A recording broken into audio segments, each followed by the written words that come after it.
And good morning, welcome to Cool Springs. Today is Sunday, June the 28th, 2026, and this is the final session for our adult version of VBS, High Five.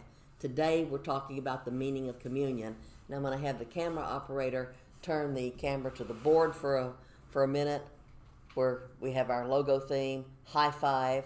Today we're talking about the meaning of communion, and you'll see on the board there the four Gospels, the chapters where you will find the Last Supper, which was a Passover meal, being recorded. Matthew chapter 26, Mark chapter 14, Luke chapter 22, and John chapter 13. And the camera can come back to the board now.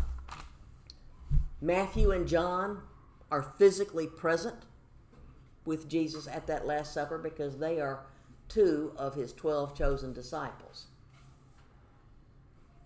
Mark was not physically in the room for the Last Supper, but it was held at his parents' home, and we know that Mark followed the disciples to the Garden of Gethsemane because he's there when the arresting party starts to try to grab people, and they grab him by his cloak, the outer garment that he had on, and he literally runs out of his garment to escape from the guards at the arresting scene. But he wasn't physically present in the upper room. If you take the time to do a study of all four Gospels talking about the Last Supper, which Jesus is explaining why they have been keeping the Passover for thousands of years. And he's turning it into, some churches will call it communion, the Lord's Supper, Eucharist, whatever name your church calls it. It is the memorial meal about Jesus. Luke is important because Luke is going to record the fact that it's a whole Passover. If you look in the Luke 22 passage, which I want you to turn to John 13. But if you look in the Luke 22 passage, Luke will record the fact that Jesus took a cup, then he took bread, then he took another cup. That's how we know Luke is describing the whole Passover process. Luke wasn't there. Luke becomes a believer sometime after Jesus' resurrection. Luke is Paul's physician and traveling companion, but Luke is also a very careful records keeper. If you're in the medical field, you want to make sure that you keep accurate records. You got to know what readings you took from each patient, which patient gets which medication. You can't mess that up. That's a no-fail scenario. So Luke wasn't there in that upper room. But he tells us in his gospel, and he writes Luke and he writes the book of Acts, he tells us that he carefully investigated everything. He interviewed the eyewitnesses.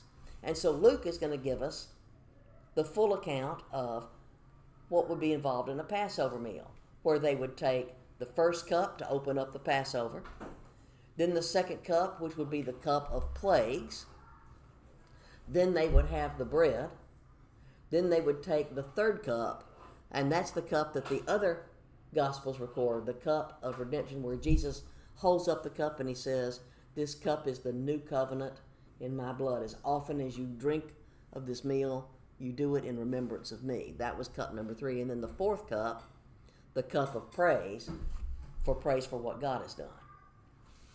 We're going to focus today virtually exclusively on John chapter 13, because John was there, like Matthew.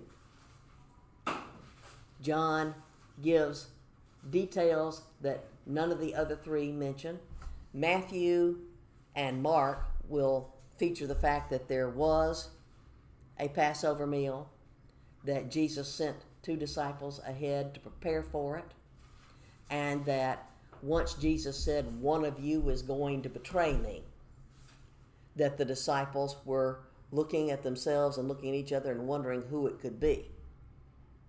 Luke is going to record more of the full Passover part of it, and he's going to focus on the fact that Peter is going to be told by Jesus, "Satan's demanded to sift you like wheat, but Peter, I've prayed for you." John is going to to be a whole lot more detailed. In fact, John's account of what happens in that upper room extends beyond chapter 13, because he's going to talk about what they said and did as they're walking from the upper room to the Garden of Gethsemane. John's going to record the details of Jesus praying. John is going to record more details about what happens during the arrest, the trial of Jesus, because he's there to see it. And John can give the only eyewitness account among the gospel writers of the crucifixion, because he's standing there with Jesus' mother, Mary, and Jesus is entrusting the care of his mother to John. So we're going to look at John chapter 13 when we're looking at communion. Every Christian church celebrates communion. Some churches may do it as what they consider to be a sacrament, something that imparts grace, and therefore they'll offer communion every single week. Some will do it monthly, quarterly. Different churches have different rules on doing Passover. Passover itself was a once-a-year celebration, but Jesus gives us a clue himself when he says, as often as you do it, whenever you choose to do it. You have the freedom to have communion at different times. So we're now putting ourselves mentally in the upper room as Jesus is celebrating what he knows will be his final earthly Passover meal. And now he's going to explain to his closest friends why it is that God gave them this command to keep the Passover all the way back in Exodus chapter 12.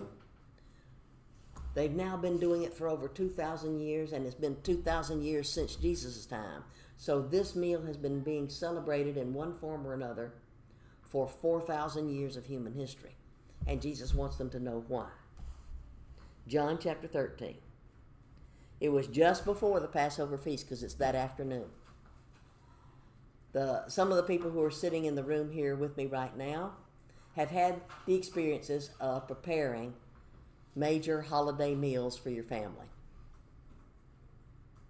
I can remember in my own mom's case how she would take off work the day before Thanksgiving and really spend all day in the kitchen preparing a lot of the side dishes, so that on Thanksgiving morning all she really had to concentrate on was the dressing and the turkey itself.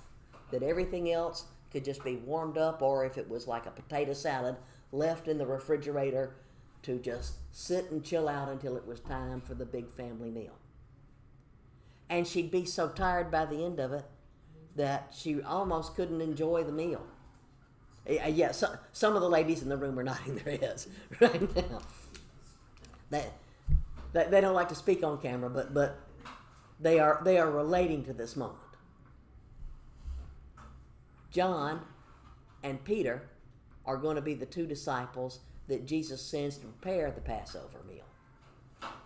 Normally preparing the meal would be women's work, but Jesus has told these two guys, this is what you got to go do.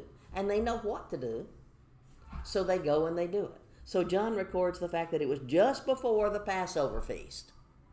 Just like the day before Thanksgiving, or the day before Christmas, or the day before Easter.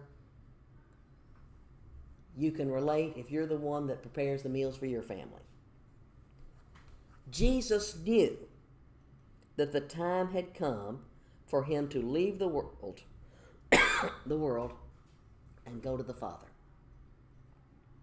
You might want to highlight, Jesus knew. John doesn't write his gospel in chapter and verses. Those chapter and verse things were added by the church later to help people find the spots. John just writes a continuous story. So many people know the shortest verse in the Bible, Jesus wept. If this was being done in that kind of a format, Jesus knew.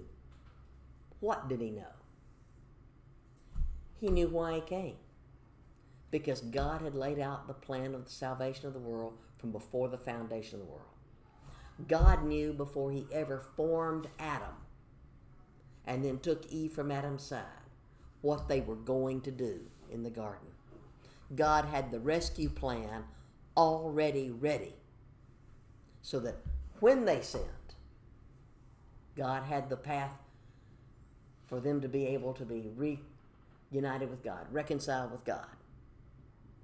Jesus knew why he was here.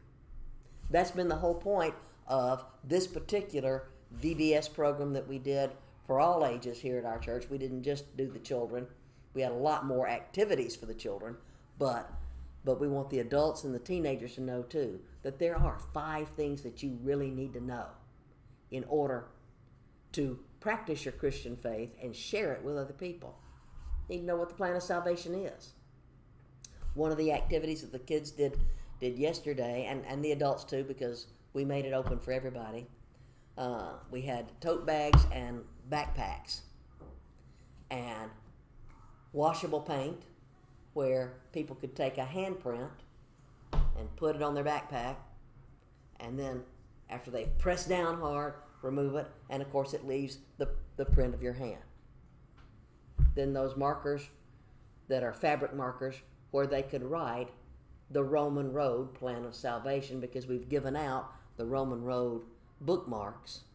But you remember much more of what you do than what you just read or see. And if you see it, you hear it, and you do it, it's seared into your brain. So we had them write the scripture passages on each one of the fingers and the thumb so that every time they use that little tote bag or that backpack, they'll remember the plan of salvation, that we're all sinners and that we need Jesus to save us. And the next important point, why did God have to become man? Because it's important for us to get it right. A lot of cult groups get it wrong. They want to say Jesus is somehow a lesser God or not really God. And a lot of people who don't believe in God at all don't think that Jesus could be fully God and fully human at the same time. But he had to be fully human to relate to us. And he also has to be fully God to qualify to pay our sin penalty. So we need to understand the meaning of Christmas. Why do we celebrate that holiday? Because God so loved the world that he became one of us. He was going to live as we live, but without sin, so that he would qualify to be that Lamb of God who takes away the sins of the world. Which leads us to the middle finger. Why do we celebrate Resurrection Sunday or Easter, whatever name you want to call it by? Because only God could pay the sin penalty. He had to be fully God and fully human and sinless. Our own sinful blood can't pay for our sins. Yesterday was a very long day for me. In the morning, I was delivering the eulogy for a long-term neighbor and friend, and in the afternoon we had our VBS program. At the funeral yesterday, I made it a point. This particular person was someone who was part of our church family here for a time. 90 years old. In fact, he would have turned 91 on Thursday of this week. Veteran, American hero. A lot of people didn't know. In fact, the information I'm about to share may be news to some of our church members sitting in this room. That Al served 2 tours in Vietnam, and he earned the Bronze Star with a V clasp for valor and the Distinguished Flying Cross, 2 extremely high, rare awards for bravery in combat on multiple occasions. One of those times, he flew into enemy fire, heavy enemy fire in Vietnam, to try to save the lives of wounded soldiers who were pinned down by enemy fire. And he flew in, and he got them. Even though he got wounded himself, he took shrapnel to the head. But he got them out. It takes a lot of love for strangers to fly in under hailfires of bullets knowing that your own aircraft can be shot down, knowing that you can be wounded or killed to try to rescue a stranger. But that's what he did. And so he was entitled to a lot of military honors. So the Patriot Guard was there. And also the military sends the Honor Guard team to tote the casket, fold and present the American flag to the next of kin, fire off the rifle volley salute that people who've served like that have earned. I wanted the soldiers to know the character of the person that they were honoring, because soldiers get tasked with this. My own husband, when he was a soldier, sometimes would get tasked to go and present the flag and do the chaplain duties at a funeral for a fallen soldier. I wanted these young people because these soldiers were scrambled from our local post, which is an aviation post, and Al was an aviator. I wanted them to know that the soldier that they're honoring today not only was a pilot who was brave in combat, who helped rescue his own fellow soldiers, but he also, once he retired from the military, became a civilian, and he helped design some of the airframes, including the Apache Longbow, that those young people are training to learn how to fly today. So his legacy lives on.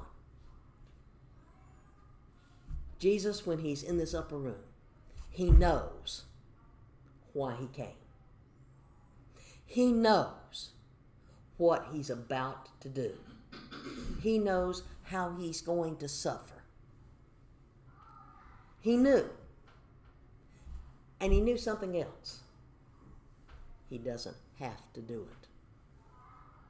He can choose to avoid the cross. Satan, at the very beginning of Jesus' public ministry, tried to tempt Jesus to not do it God's way. But Jesus was faithful to the task. He knew who he was. He knew what he was going to do. And most importantly, he knew why he was going to do it. Because the next verse is going to tell us the answer to that.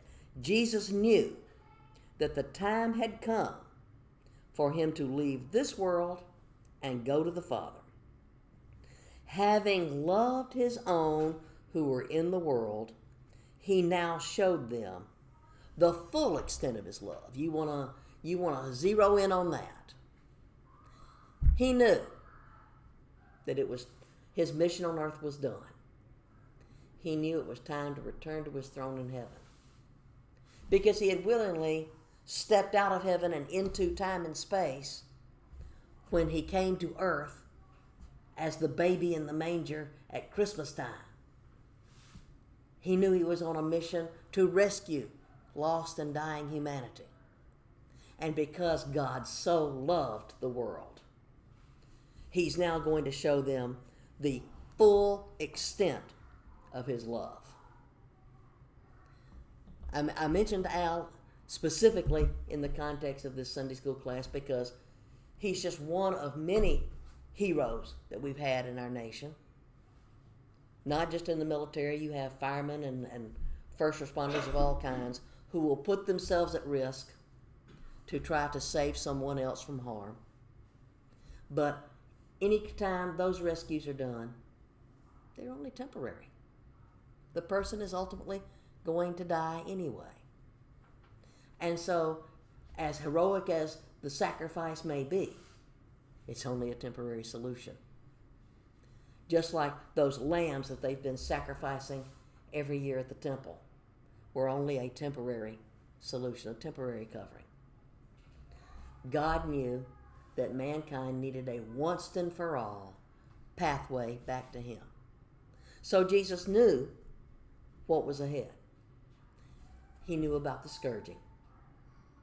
He knew about the taunting, the pulling on his beard, the crucifixion, the tomb. He knew the heartbreak it would cause for people that he did know and love and care about, like John and the other disciples, like his mother Mary and Mary Magdalene and some of the other women who had followed him, like Lazarus, whom he had raised from the dead not long before going to the cross, and Mary and Martha, Lazarus' sisters. There were people that he knew personally and loved enough to where he would go to the cross for them. But Jesus is also going to the cross for Judas. If Judas would simply accept God's love. He was going to the cross for Pilate, if Pilate would accept his love. For the high priest who has falsely accused him. For the priest who spat on him in that illegal nighttime trial and who punched him and slapped him in the face. Men of God beating up and bullying a chained man. Because they're sinners. He loved people who hadn't been born yet, like you and me. He knew. And he's now showing the full extent of his love that Jesus, God in the flesh, will be willing to go all the way to the cross and the tomb and the grave to give you and me the opportunity to be part of his family, to experience the gift, the incredible gift of eternal life. The evening meal was being served, and the devil had already prompted Judas Iscariot, son of Simon, to betray Jesus. Remember, John is writing his gospel sometime around the year 85. So it's been at least 60 years since these events have happened. Memories are interesting things. When they're fresh, they can be both precious and sweet, and they can also be heartbreaking. When you've lost someone, like yesterday, the family of my friend, they are mourning the loss of their dad, their grandfather. He didn't live quite long enough to find out what his daughter and son-in-law found out just a couple of days ago. That their oldest child and his wife are expecting their first grandchild, so Al's first great-grandchild. He didn't live quite long enough on earth to know that his family line will continue to the next generation. He would have been absolutely overjoyed by that. I can say that with confidence because I was there at their house many times for Bible studies and for parties and things. And when Al and Mary first found out that their daughter Sandy was pregnant with her first child and then the second child that she had, how overjoyed they were to celebrate grandchildren coming into the world. The first one was a grandson. The second one was a granddaughter, and that granddaughter had him just wrapped around her little finger. Anytime you go to the house, they would have the computer set up with a rolling picture show, and it would be pictures of the grandkids as they're growing up and doing various things that, sports and other activities that kids are involved in. And a lot of those pictures would include the annual family trips to places like Disney World. He celebrated family. Jesus knew, and he loved those who were there, who believed in him. He loved those who didn't believe in him. He was still giving them the chance. He loved the generations that would be born years later, that includes you and me. He's showing the full extent of his love. And John is writing this 60 years later, and so he's had some time to think about the memories. The memories that you experience right now, the good ones and the painful ones, when they're raw and fresh, sometimes it's tough to remember. Sometimes your mind actually has a bit of a brain fog. But over time, as you learn even to live with loss and to find a way forward, you can look back and you can cherish memories. I remember very, very clearly in my own family's case, the first member of my sibling group to die, one of my brothers who died very, very, very, very young as an adult. He'd passed his physical on Monday to participate in a half marathon on Thanksgiving Day in 1990. He was going to run the half marathon and show up at Mom and Dad's house along with all the rest of us, to celebrate Thanksgiving dinner. And though he had passed his physical on Monday, his heart wall blew out while he was running the race. And we got the phone call as Mom is taking the dressing out of the oven. Dinner's almost done. And she's counting noses of who's there and who she's heard from and the one person she hadn't heard from yet.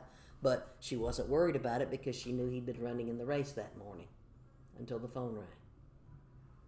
And Thanksgiving was never the same for her after that. Even though Thanksgiving Day isn't always on the same day of the year like Christmas, she'd get sad on the date of his death, and she'd get sad every Thanksgiving after that.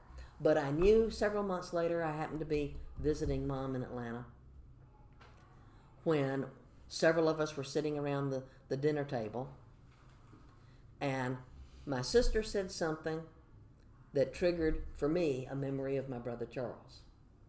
And so I just responded to what my sister said, imitating his voice. And it sounded just like something Charles would say. And not only did my sister laugh, but Mama laughed too.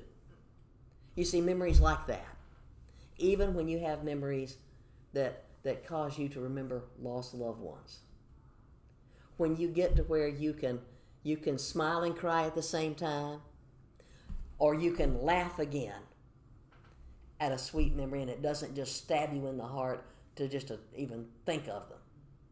That's when you know that you're processing it. John is writing his gospel about 60 years after the events. He's had time to process everything. He knows his own time on earth is getting short. He's not a young man anymore. He was an adult when he was following Jesus, and it's now been about 60 years. John is in his 80s or possibly early 90s himself. John's the last one of the 12 apostles to still be alive. And he's seen the church grow. And he's got an idea that there's going to be a church generation that will live long after me. So he needs to leave the legacy of what Jesus did.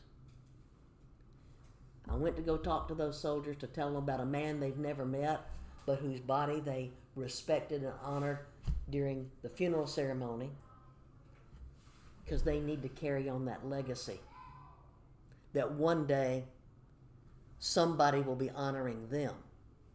That they need to live the kind of lives that they've already sworn to do. Somebody puts on the uniform of our country, they say they'll put themselves in harm's way to save somebody they don't even know. They needed to have that legacy passed on. John is writing this to pass on a legacy to you and to me and to the generations that may even follow us about what Jesus did and why it's important.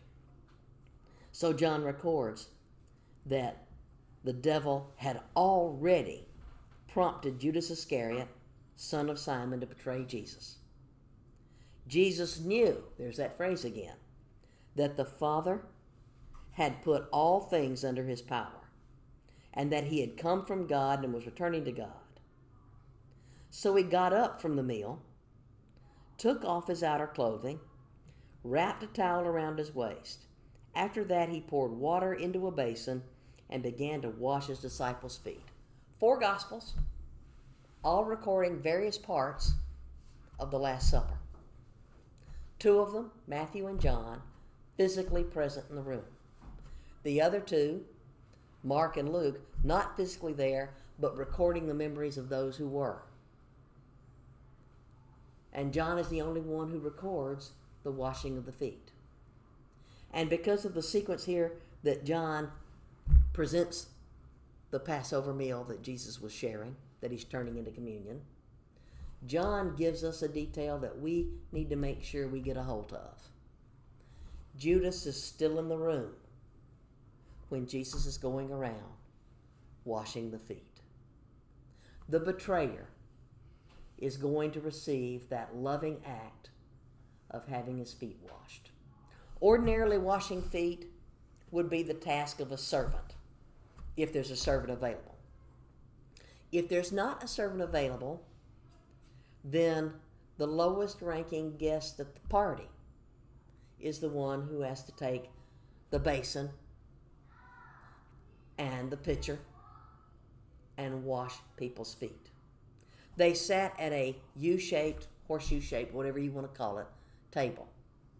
And though every picture you've ever seen of the Last Supper is based on Mr. Da Vinci's 14th century, well after the fact painting that shows Jesus sitting in the center with disciples around him, in the horseshoe-shaped table, we have two people sitting on this side, and I will not ask the camera to go there because they'll never sit there again if I do that.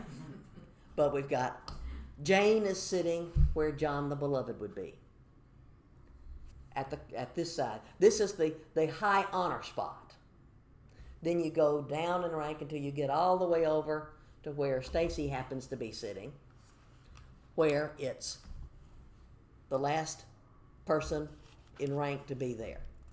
In the military, rank is very obvious, very important, and when you go to any sort of military setting, they'll line up or they'll be seated in rank order.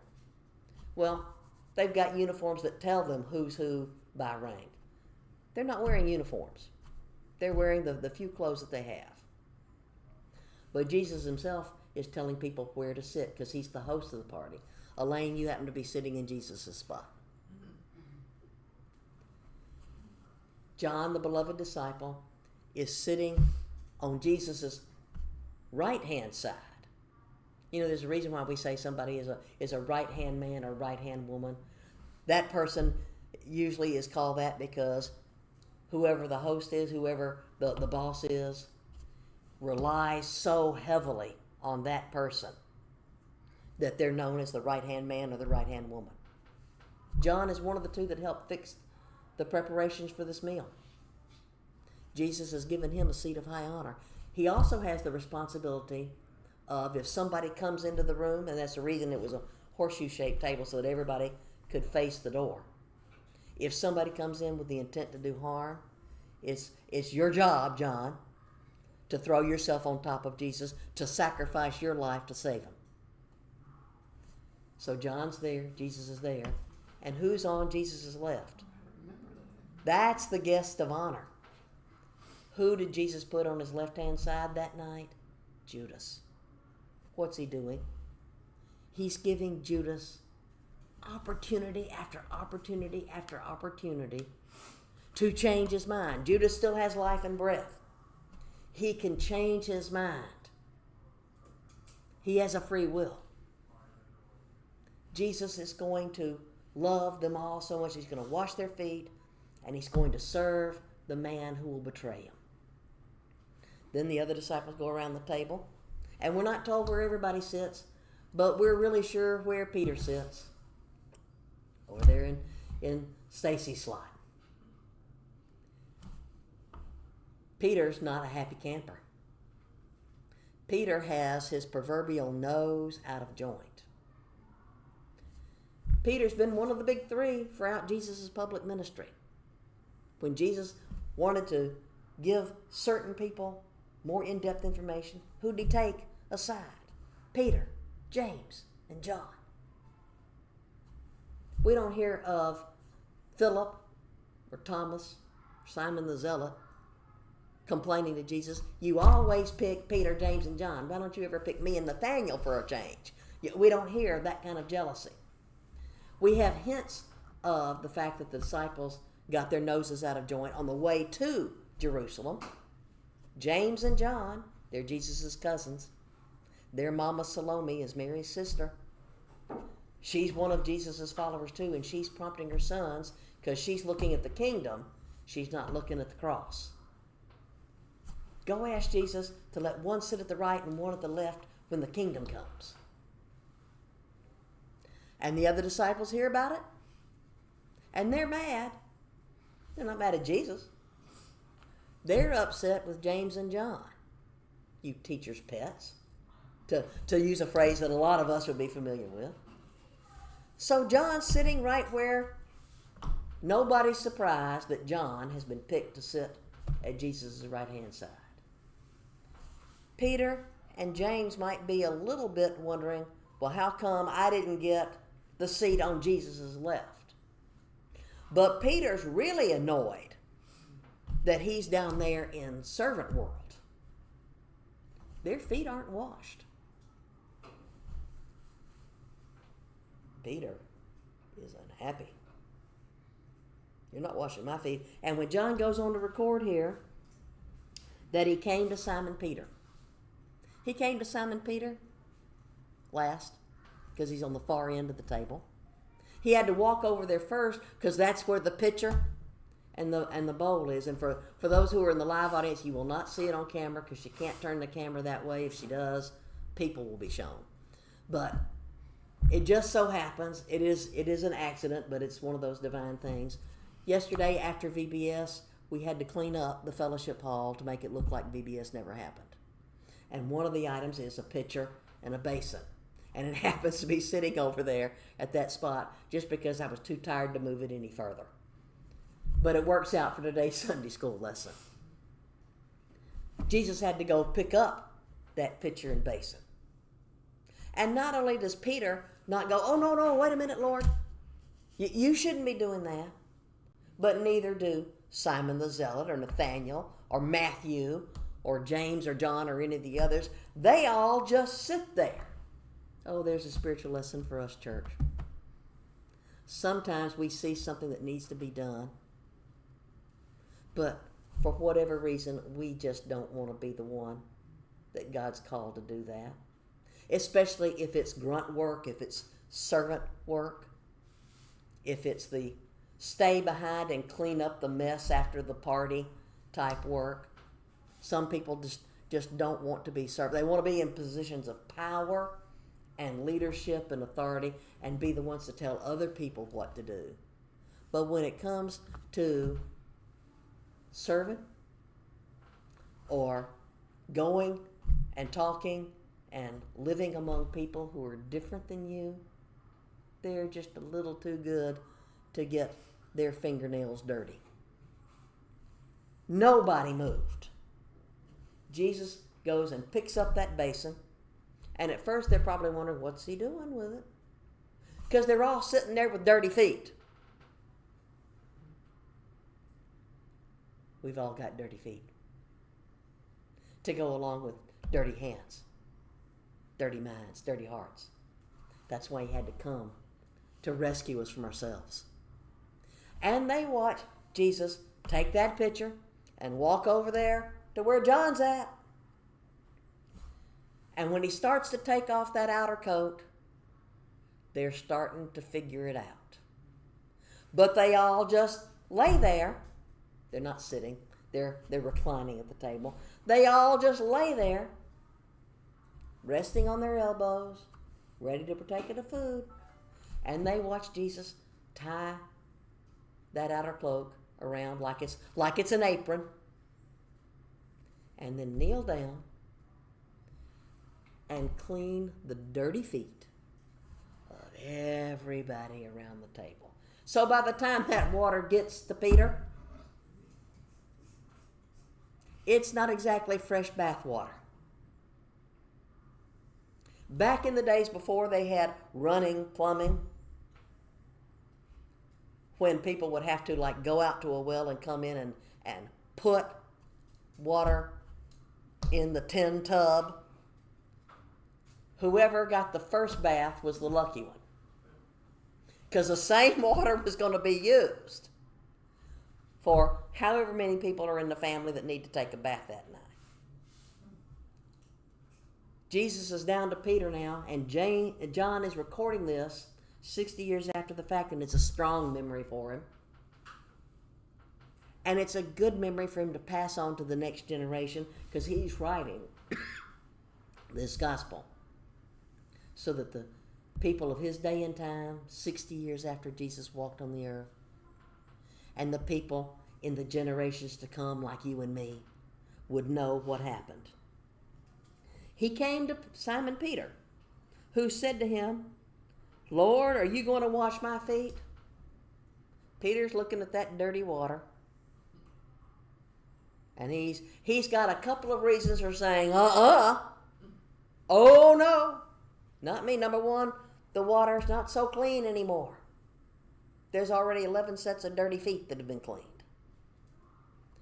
But Peter also he recognizes, Lord, you should not be washing my feet. And in that regard, Peter's right. Oh, there's a lesson for us in that too. Sometimes, even when we're right, our pride gets in the way. We might be right for the wrong reason. We might be doing more harm than good when we live in Rightsville too much. If our being right harms another person, being right's not such a good thing. Peter's too proud. The cover-up for him is, Lord, you shouldn't be washing our feet. Well, yeah, he shouldn't have been washing your feet. But you've laid there all this time, and so did everybody else. You all laid there and let him wash your feet and did nothing. Peter's trying to be superior to Philip and Nathaniel and Simon and Matthew, because they let Jesus wash them. Oh, no, Lord, you'll never wash my feet. Jesus sees through Peter's pride, his arrogance, his self-centeredness. Jesus answered, unless I wash you, you have no part in me. Deeply true. We've all got dirty feet, dirty hands, dirty hearts. And no matter how much water and soap we use, how much perfume we put on or cologne to cover up the stench, we're sinners. And there's only one cure, the blood of Christ. And Jesus knows he's about to go to Gethsemane and the cross and the grave to take care of our sin problem. Unless I wash you, you have no part of me. Peter's about to do a 180 that would flip any car. Then, Lord, Simon Peter replied, not just my feet, but my hands and my head as well. 30 seconds ago, Peter didn't want Jesus to take the towel and wash and wipe his feet because there's 11 other sets of dirty feet now in the water. Now he not only is willing to let Jesus wash his feet and have James's dirt and Philip's dirt and Andrew's dirt and everybody else's dirt on his feet, wash my head too. He wants to go whole hog, so to speak. Jesus answered, a person who's had a bath needs only to wash his feet. His whole body is clean. And you are clean, though not every one of you. Jesus knows their hearts. Peter, you mess up sometimes. But Peter, I love you. And Peter, everybody else messes up too, and I love them. So Peter, you're clean, but you need to see what I'm doing. You don't understand it now. You'll understand it later. Well, John is on the other end of the table. By the time John writes this, he knows that Peter has literally gone to the cross for Jesus. He knows that Peter finally got it right. And John's writing to share it with you and me, that God knows our hearts. He knows that even when we mess up, before and after becoming believers, we have times when we mess up, when we don't get it right, when we do harmful things, when we fail to do what needs to be done for the cause of Christ. He loves us anyway. He knows our hearts are clean. But Peter, not everybody in this room is clean. Because now he's going to go on to reveal the fact that there's a betrayer among them. When he'd finished washing their feet, he put on his clothes. Don't let that one blow you by.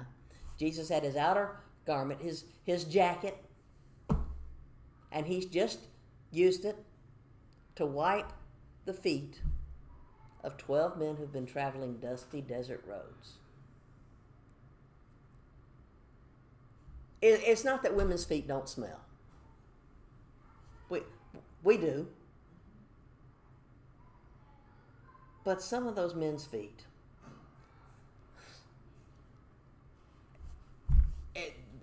if parents knew sometimes what kids talk about in Sunday school, they'd never drop their children off at the classroom door. One time at the chapel, I was working with another lady to teach the kindergarten class. So we have like 4 and 5-year-old kindergartners in there. And they're all military kids. And we wanted to demonstrate to the kids that we're all the same, but we're all different. So we're sitting on the floor. This was back in the days when I could get on the floor and get up without requiring lots of help. And we're sitting around there and we're looking at the shoes. Because we had some people that were dressed up and they had the little patent leather shoes that were nicely polished. And some people are having on sneakers, and some people have on sandals because it's the wiregrass and it's summertime and you can wear sandals and flip-flops. And so we're admiring the fact that, okay, we've all got 2 feet, we've all got 10 toes, we've all got shoes, so we're the same, but we have variety, we're different, but that God loves us all. That was the point of the Sunday school lesson. There was another point that one of the kids brought out, little Bradley, 5 years old. He made it a point, since we're talking about feet, to just chime in with the fact that his chore at the house, when Daddy comes in from the army every day and takes off his boots, 5-year-old Bradley's chore was to take Daddy's boots and put them in the closet. Not a bad thing to assign to a 5-year-old child to start to teach them responsibility. But Bradley in the Sunday school class chimes in a detail that nobody asked for. But this was like 2003. Bradley's a grown man now. And I still remember it, and I'm sure Katie, the other teacher in that room, remembers it too. Bradley's talking about his job is to take Daddy's boots and put them in the closet. And he came out with, and Daddy's feet sure do stink. And we had to turn that into a teaching moment. That's one of the reasons why it's hard to recruit teachers for children's classes, because you never know what's going to come out, and you got to figure out, okay, how do we respond to this? We turned it into, yeah, Daddy's feet probably do stink because he's been wearing those boots all day long and those heavy wool socks to provide for you and your family and to defend our nation. So by the time we were finished with Sunday school, Bradley's now proud of the fact that Daddy smells. Their feet stink because we're sinful human beings. And Jesus has told them, one of you is going to betray me. And John is remembering this 60 years later. Remember, he tells us, I've got to be selective.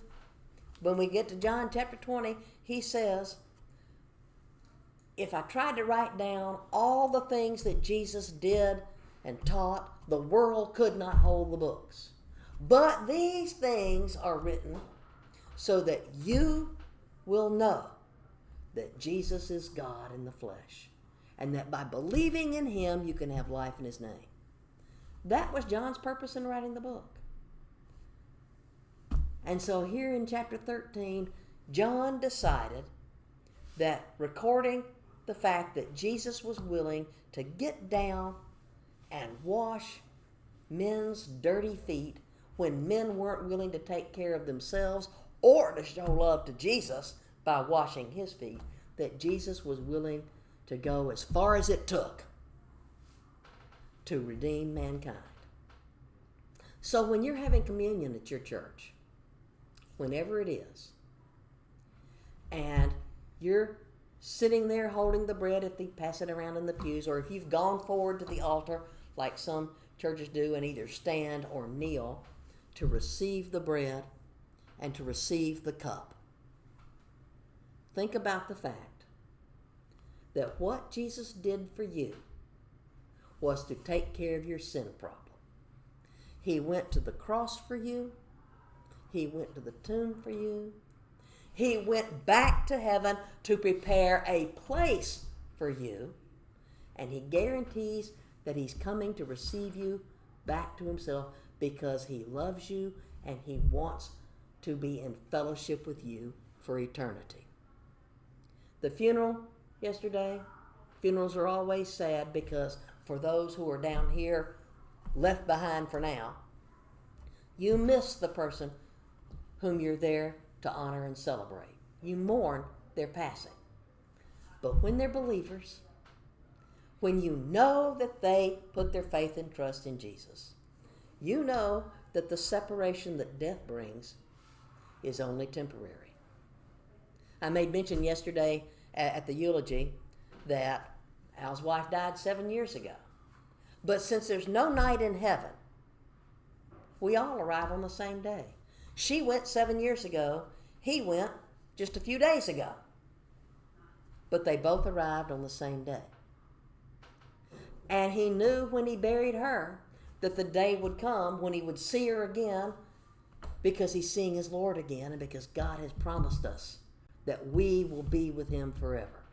That communion meal that we're celebrating, we need to understand why we're doing it, what God did for us, and what a bright future we have to look forward to, that the day will come. Jesus told his disciples when he did that Passover meal, I'm not going to participate in this meal again until I do it new with you in the kingdom.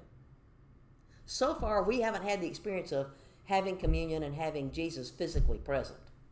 Spiritually present, yes. Always spiritually present, or it's not communion at all. But the day is going to come when we'll be able to receive the bread and the cup, just like John and all the other disciples did that night, from the Savior who paid our sin penalty. Thanks for watching.